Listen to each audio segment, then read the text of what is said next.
talking all year about what it means to be driven for Jesus and what it takes to live a faith that is unashamed. The antithesis of being driven is mediocrity. It's been said that no one chooses mediocrity, but many settle for it. If you ask me what plagues the modern church in America, I would say that it is the contentment with being average, being good enough, as if being good enough is even a thing. Mediocrity is a pursuit of non-excellence, it's the deflection of personal responsibility for the state and condition of the kingdom.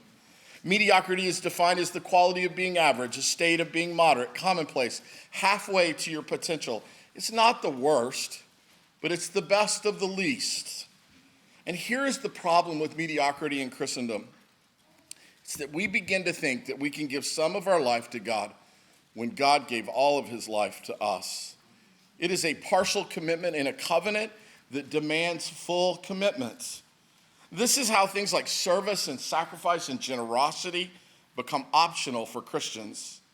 The difference between mediocrity and excellence in the local church hinges upon the collision of the power of the Holy Spirit and the dogged determination of those who are called by his name.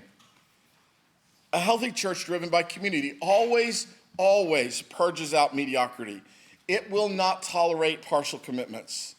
I think the same is true for healthy families and organizations, and I believe that when we are driven by community, everybody gets better. When we're driven by community, unity is a bigger deal. Leading with what is best for my neighbor and for someone else is a bigger deal. And quite frankly, it's where the accountability to live like Christ gets its traction is in community. Somebody sent me this cute video clip about 3 weeks ago. I thought it was perfect for today. I know this is a lot of video clips in your day today, but we're going to share it anyway. So let's just go ahead and run that.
It's just smarter to travel in groups.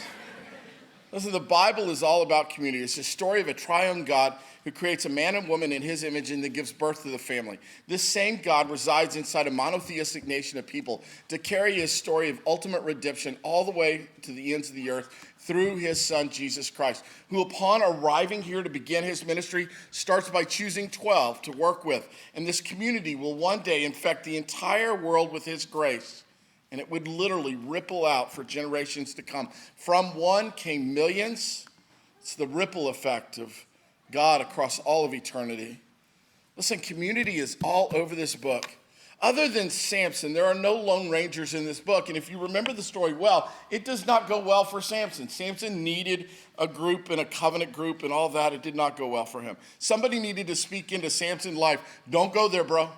Don't go there. Don't touch that. All right, every Old Testament prophet railed against the disintegration and disobedience of God's beloved community.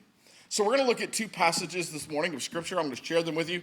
Go to the book of Ecclesiastes, and then we're going to go to Philippians. Both Old and New has a picture of what community looks like. In chapter 4, book of Ecclesiastes, Solomon writes this: "There was a man all alone. He had neither son nor brother. There was no end to his toil, yet his eyes were not content with his wealth. For whom am I toiling, he asked, for why am I depriving myself of enjoyment? This too is meaningless, a miserable business. Two are better than one because they have a good return for their labor. If either of them falls down, one can help the other up, but pity anyone who falls and has no one to help them up. Also, if two lie down together, they will keep warm. But how can one keep warm alone? Though one may be overpowered, two can defend themselves. A cord of 3 strands, any 2 people wrapped around the person of Jesus Christ, is not quickly broken. Go to the book of Philippians. Paul writes to the church, chapter 2, verse 1. He says, therefore, if any of you have any encouragement from being united with Christ, if any comfort from his love, if any common sharing in the Spirit, if any tenderness and compassion, then make my love complete by being like-minded, having the same love, being one in the Spirit and of one mind. Do nothing out of selfish ambition or vain conceit. Rather, in humility, value others above yourselves, not looking to your own interest, but each of you to the interest of the others. This is what community looks like. The fact is that mass creates momentum, that we can do more together than apart, that in this kind of community, no man or woman is ever left behind. We believe in a community where it is a place to belong and a place to become. We believe that shared joy is a double joy, and shared sorrow is half a sorrow. We believe the love of God and the love of neighbor is the same thing, and they are intertwined, and they are not separable. Paul writes in 1 Corinthians 12, he says, just as a body, though one has many parts, but all of its parts form one body, so it is with Christ. For we are all baptized with one Spirit, so as to form one body. Whether Jews or Gentiles, slave or free, we are all given one Spirit to drink. Even so, the body is not made up of one part, but of many. What Paul is trying to say is that for the kingdom to advance, for us to break the chains of brokenness, if we're going to be darkness repelling light, then it's going to take all of us, and it's going to take us moving together. Moving as one. The benefits of genuine, authentic community seem so obvious, yet examples in real life seem so hard to find. Listen, I love our church. I love what we stand for. I love that we laugh together and cry together. I love how we touch the lives of so many. I love how we fight for each other, and I love being in here on Sundays. Now, what I'm about to say is not going to shock anybody. It's not going to surprise you.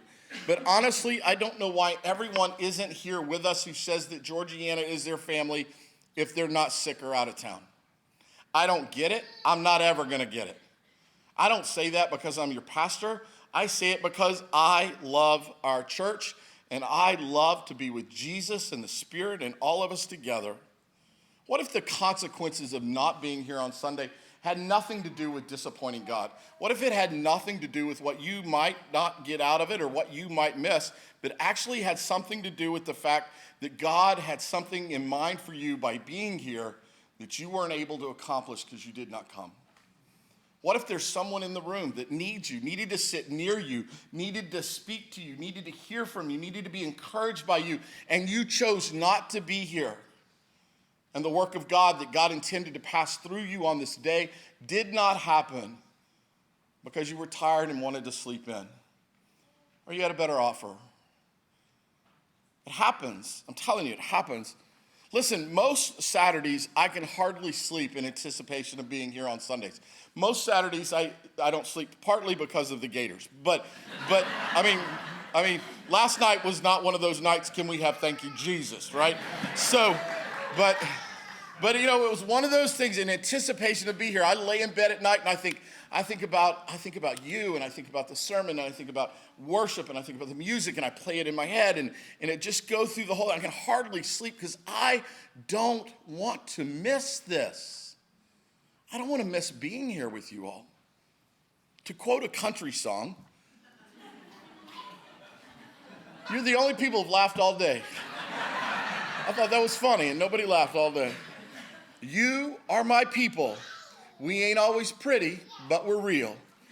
And I wouldn't have it any other way, right? So those of you who know me well, I mean, Rashad and I did it earlier in the hallway. Those of you who know me well, I'm a hugger. I'm a hugger by nature. You should be warned. In the early church, Christians greeted one another when they saw them with a holy kiss. Makes looking being a hugger not as bad, right? Right, that's looking at, some of you are like, we ain't doing that kiss thing, are we? I mean, look, barely tolerate the hugging thing. So listen, the church should be a safe place for love and affection. And sadly, throughout history, it has not always been so. So at Georgianna, we work extra hard to make sure our church is a safe place for all of God's children, because we really do believe that the hallmark of a healthy church is love and affection. Listen, I know not everyone is a hugger, right? And you should declare that when you walk up to me. But what if the only time someone ever feels loved and valued is in this room when they're hugged by another human being? What if that's the only time someone feels like they have infinite worth? Is because somebody wasn't afraid to hug them and tell them that they love them. I know this is a reality in this room because I hear from you. I hear from people who say, on Sundays is the only morning anybody ever hugs me, and it just means the world to me. I want to share a picture. I talk all the time about my accountability partners. Let me share a picture of them right there. This is my life-giving accountability group. I'm the good-looking one in the middle. You're starting to see a common hairstyle. The longer we're together, we begin to look more alike. These are my guys. These are the guys that I go to war with. These are the guys that I battle with. The fact is that we are all very different. We range in age from 40 to 60. We are wildly different in our approaches to ministry, but we are united around Jesus Christ as the one thing that drives us together. When we first started meeting, it freaked them out that I told them that I loved them and I wanted to hug them. They were weird with that. I mean, it was just, I'd be on the phone with them, go, hey man, Jeremy, I love you, and it'd be like this awkward silence. Oh yeah, okay. I mean, all right, So it's. You've heard me say, I don't want to leave anybody confused. If I love you, I want you to know I love you, and I'm going to tell you that I love you. I think this is the way the world ought to operate. A couple of them did not see this as a good idea. They didn't see it as very manly, all this expression of loving and touching and hugging, and it was kind of outside their comfort zone. And you know me, my man card is non-existent. I do not care. I'm not dinging my man card in this. I just kept forcing the issue. It's a true story. If one of them said goodbye to me on the phone and hung up after I had told them that I loved them and they didn't reciprocate, I called them immediately back and said, hey, dude, you forgot to tell me that you love me. Oh, yeah, man, I love you, man. I love you. Right? I just kind of forced the issue, right? Dee Dee I drive them nuts with this. Dee Dee doesn't know why I have not been ejected and replaced in my peer group. She doesn't understand why they put up with it. As that is said, listen, it's when we're together and we get ready to leave for a long time, it was just awkward because they knew what was coming. Oh, man, we would pray together and we'd cry together, but we'd get ready to say goodbye, and it meant that you were going to have to be transparent with me because I was going to hug you for a long time, right? And some of them needed some encouragement, because they're not all huggers. Next slide. So you have to tough love them. Sometimes you have to say to them, you will not leave me, you will not go until I have hugged you. And sometimes you have to sneak up on them. That's what it is. Now, listen, I know not everyone is a hugger. I have some staff members who are not big on hugging. We treat them like they have leprosy. Just kidding. We wave at them, right? Nathan, on the other hand, loves to be hugged. He is a huge hugger, so when you see him later today, give him a squeeze. He would love that. He's already just crawling with enthusiasm at what might happen, right? Listen, I've discovered in life there's 3 types of hugs in life. There's the sports hug. We all know that hug, where you kind of slap a hand, bring it in, one slap. Just one slap. Boom, right? And then you break, right? It's a favorite among men. Boom, boom, boom, out, right? Tap it out, right? Then there's holy hugs. Christian people don't know what to do about hugs because there's all these boundary issues. So it's kind of a side hug, right? You don't make eye contact. You just kind of hug them from the side. Lots of free boundary issues. It's all good. And then there are big honking hugs. These are the favorite of overhuggers. You know overhuggers, right? These are the kind of hugs that say, man, I really love you. But the key is not to stay too long or to linger. That's the key. So you have to do 3 to 5 pats. 1, 2, 3, 4, 5. Oh, break. We're good. In there and out of there. Now, research will tell us that hugs release endorphins and feel-good hormones that actually are good for our health.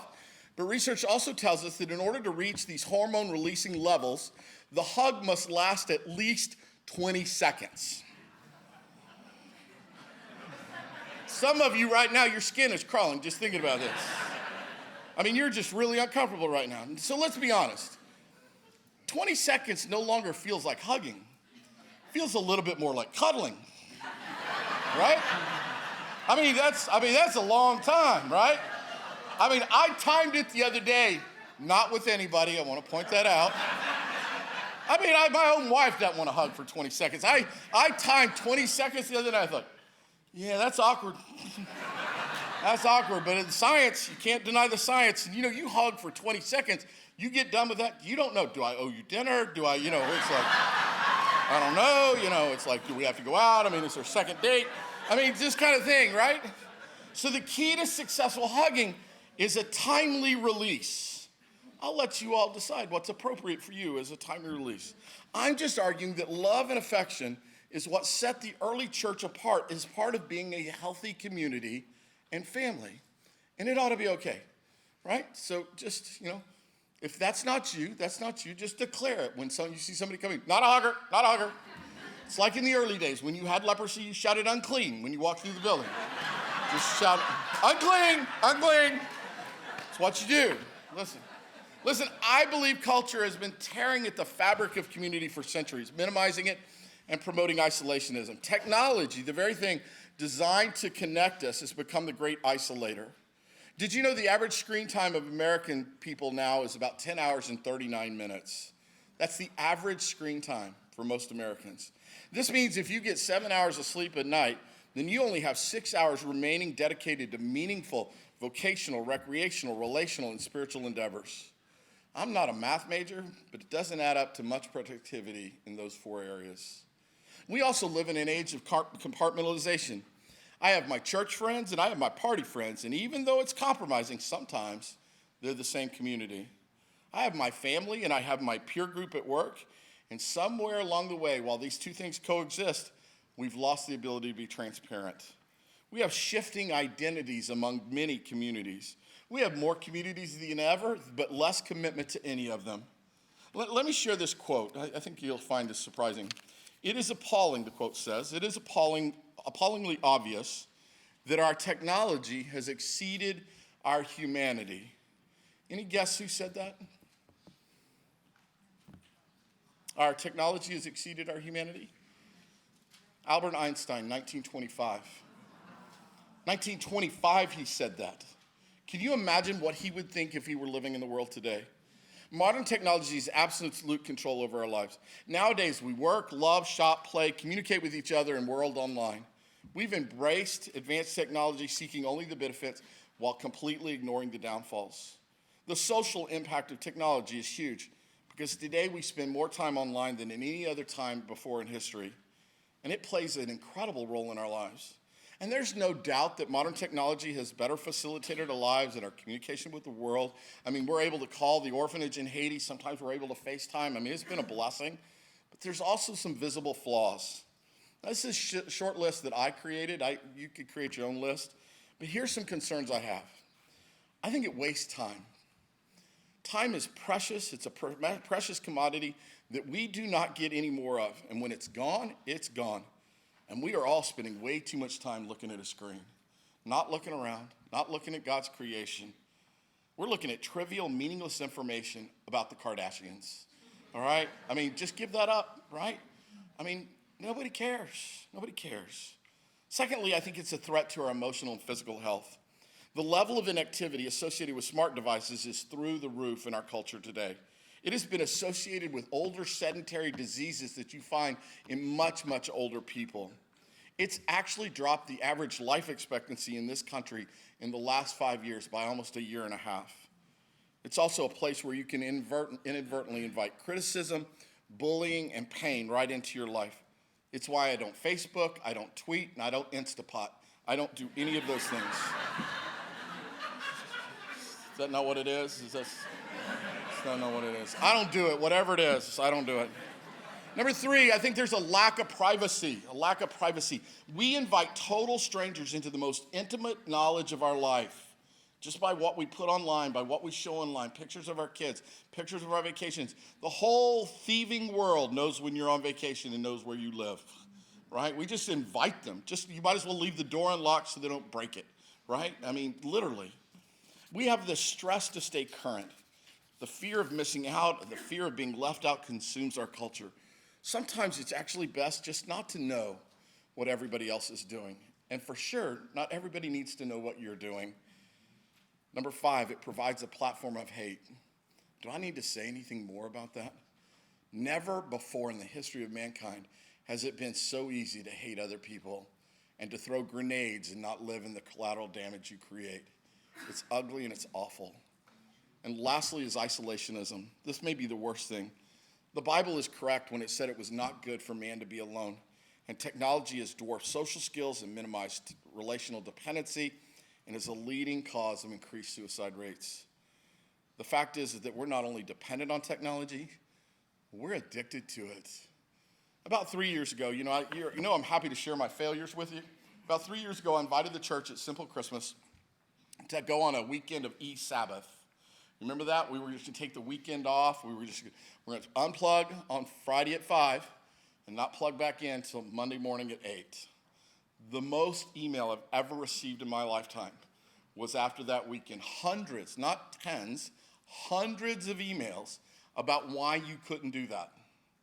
As if I was somehow going to know, right? That God had given me supernatural ability to know that you hadn't unplugged. But you felt the need to defend it. You know what this is called? It's called an addiction. And you couldn't unplug for a weekend. In the name of Jesus, you couldn't unplug. Many studies have shown that when smartphones are taken away, people still heard and felt the vibrations that weren't there. They become nervous and restless and agitated, which are all the signs and symptoms of withdrawal from drugs. The advent of working from home was deemed as a technological wonder, allowing flexible work environments and hours.